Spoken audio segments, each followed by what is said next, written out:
E aí, cabeça pensante, mente fervilhante, aqui, professor Hernandes com vocês mais uma vez. E hoje nós vamos falar sobre alguns elementos ligados à estrutura da língua portuguesa que são muito importantes quando você vai ler um texto e também quando você vai escrever o seu texto.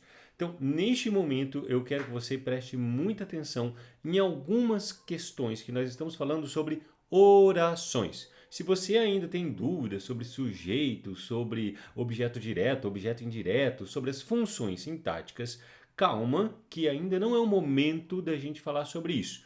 Hoje nós vamos falar sobre algo que tem um nome muito comprido, mas que na verdade ele tem como é que eu posso dizer? Um sentido simples. Você vai entender isso facilmente, vocês vão perceber isso porque a língua portuguesa ela não foi feita para ser complicada. A gente usa ela durante o tempo todo. Então vocês vão perceber agora como é que a gente consegue perceber a relação entre as orações.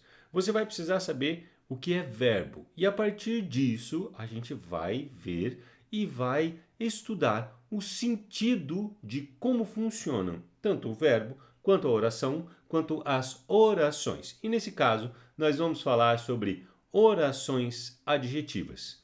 Hoje, nós vamos falar apenas sobre os sentidos que essas orações têm. E depois, nós vamos nos aprofundar um pouco mais no próximo vídeo, que a gente vai falar sobre as funções do pronome relativo. Vamos lá então, vai. Começando! Olha só, nós temos primeiramente o que são orações, assim, fazendo muito brevemente uma retomada, uma observação do que são as orações. Elas são sentenças, frases, como se você preferir, sentenças com verbos conjugados. Eu gosto sempre de colocar esse conjugados, que é para você entender que essa ação ela está em um tempo, ela está em uma pessoa, ela está em número, né? Então é eu, tu, ele, nós, vós, eles, aquela coisa presente, passado, futuro do pretérito e por aí vai. Muito bem. Então, as orações adjetivas, né? Um adjetivo, né? Ele tem várias funções dentro da frase. A gente tem que entender que quando as palavras elas se correlacionam, elas começam a ter funções uma em relação à outra. Então, adjetiva explicativa e adjetiva restritiva. O que é adjetiva explicativa? Ela vai explicar alguma coisa. E restritiva, ela vai restringir. Professor, mas pelo amor de Deus, assim eu não vou entender. Mas calma, calma, vamos com calma, venha comigo. O adjetivo, então, ele pode caracterizar um substantivo, normalmente é essa a função dele, só que agora a gente vai ter uma oração inteira que vai ter a função de um adjetivo. Esse adjetivo, ele vai ter dois sentidos, ou ele explica ou ele restringe. Percebam que eu falei dois sentidos. E quando eu falo dois sentidos, eu quero que você entenda que é o conteúdo semântico, que é o significado. Eles têm significados diferentes, por mais parecido que eles sejam. Veja bem, caracterizam um substantivo, um adjunto adnominal, predicativo do sujeito, predicativo do objeto, entre outras coisas. Ah, eu não sei o que é isso, calma, fica tranquilo se você não sabe, agora você não vai precisar disso. Então, a oração restritiva, olha só, qual que é a diferença delas? É a vírgula, certo? Os alunos que estudaram bem a língua portuguesa passaram no vestibular e os alunos que estudaram bem a língua portuguesa passaram no vestibular. Não tem diferença do jeito que eu falo, não tem diferença. Às vezes eu posso dar uma entonação diferente por conta da vírgula e para dar mais expressividade no que eu digo, mas na escrita, a única coisa que diferencia essas orações é a vírgula. E agora, José? Qual que é a diferença de sentido entre elas? E aí você já deve ter lido aí quais são as diferenças de sentido, o campo semântico em que eles atuam. Quando eu digo oração restritiva, sem vírgulas, eu estou querendo dizer só os alunos que estudaram português passaram. Hã? Os alunos que estudaram bem a língua portuguesa passaram no vestibular. Ou seja, existem aqueles alunos que não estudaram bem a língua portuguesa e presume-se que eles não passaram. Vejam bem a importância da nossa querida língua. A base do seu estudo, a base do conhecimento, de você adquirir conhecimento é através da leitura, através da interpretação. Essa é uma das principais funções da língua portuguesa para você que estuda para o Enem, para você que estuda para concurso público. Os alunos que estudaram bem a língua portuguesa passaram no vestibular. Presume-se que aqueles que não estudaram ficaram sem passar no vestibular. a oração explicativa. Deixa eu colocar isso aqui um pouquinho mais para baixo, para vocês não se distraírem. Os alunos que estudaram bem a língua portuguesa passaram no vestibular. Qual que é a diferença aqui? É que todos os alunos, este universo aqui, ele refere-se a todos os alunos, ele não restringe, ele não separa, ele não deixa de lado alguma coisa, ele não presume outro sentido, ele simplesmente está explicando quem são todos esses alunos. Então, se eu puser entre vírgula a oração, aí sim eu vou estar explicando e isso vai se referir a todos os alunos. Muito bem, se você ainda tem dúvida no que é uma oração, só para a gente diferenciar, percebam que nós temos aqui o verbo estudaram e o verbo estudaram. E aí você vai se perguntar, onde tem um verbo conjugado, tem uma oração. E nesse caso aqui eu tenho duas orações num mesmo período. Né? Até o ponto final tem dois verbos conjugados e com seus respectivos sujeitos. Ó, passaram e passaram. Também tenho aqui, né, dois verbos. Este verbo aqui, quem passaram no vestibular? Os alunos. Quem passaram no vestibular? Os alunos. Os dois aqui, você encontrou isso. Agora, quando eu vejo aqui, ó, estudaram bem a língua portuguesa. Professor, também é os alunos. Será, José? Vejam bem aqui comigo. Olha só.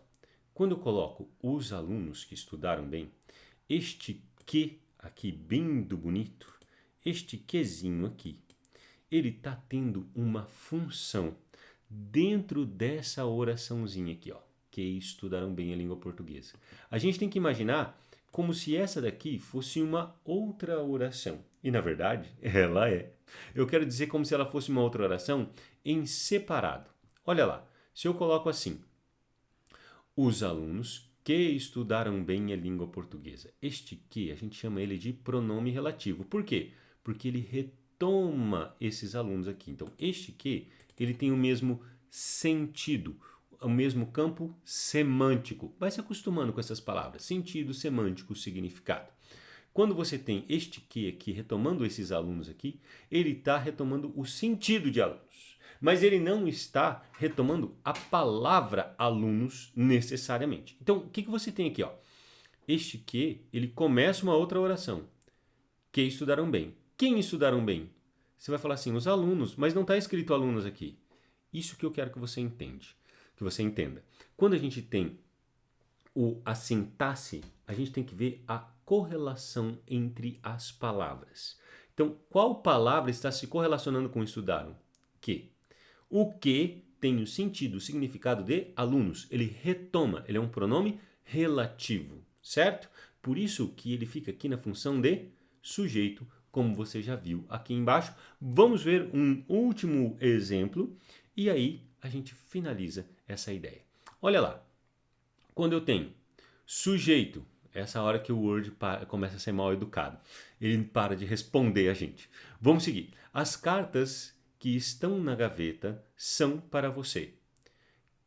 Então, aqui eu achei as cartas são para você. Essa é a nossa oração principal, certo? Percebam que o verbo ele está distante aqui. Ele pode ficar distante, ele pode ficar ao lado, no caso das orações adjetivas. Mas a gente tem que perceber onde que está a oração subordinada. E a oração subordinada adjetiva, ela começa com o pronome relativo. Qual que é o pronome relativo? Este que aqui. Só o que é pronome relativo? Não, não é só o que é pronome relativo. E a gente vai ver isso num próximo vídeo. E olha só, as cartas que estão na gaveta são para você. Então, quem estão na gaveta? As cartas. A gente já viu que este que aqui retoma cartas e que neste caso, na oração subordinada, ele vai funcionar como sujeito. E que esta palavra aqui, vamos pensar na palavra, ela está se relacionando com esta palavra aqui. Ela conjuga o verbo são e não o verbo estão. Então, a palavra cartas é sujeito do verbo são. E a palavra que é sujeito do verbo estão.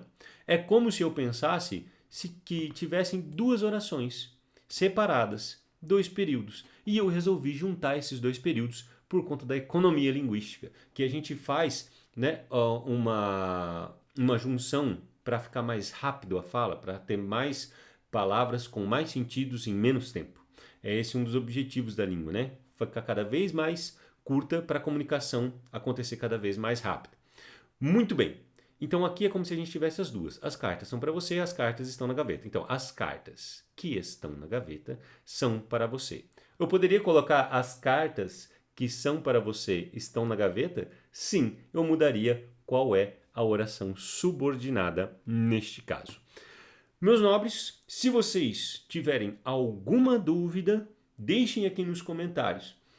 Curta, compartilhe com quem você sabe que precisa conhecer a língua portuguesa. Qualquer uma das pessoas que estudam para concurso, que estuda para vestibular, que estudam principalmente para o Enem. Quando a gente fala no Exame Nacional do Ensino Médio, por exemplo, a gente tem uma relação interpretativa muito importante dentro dessa leitura e interpretação. E entender orações subordinadas, entender a gramática, nos auxilia a compreender, a trazer mais luz e interpretação sobre a nossa leitura. Então é isso aí, cabeças pensantes. Não se esqueça de inscrever no canal, de curtir e de compartilhar este vídeo com os seus camaradinhas. Um forte abraço, cabeças pensantes. Hasta la vista, baby. Tchau.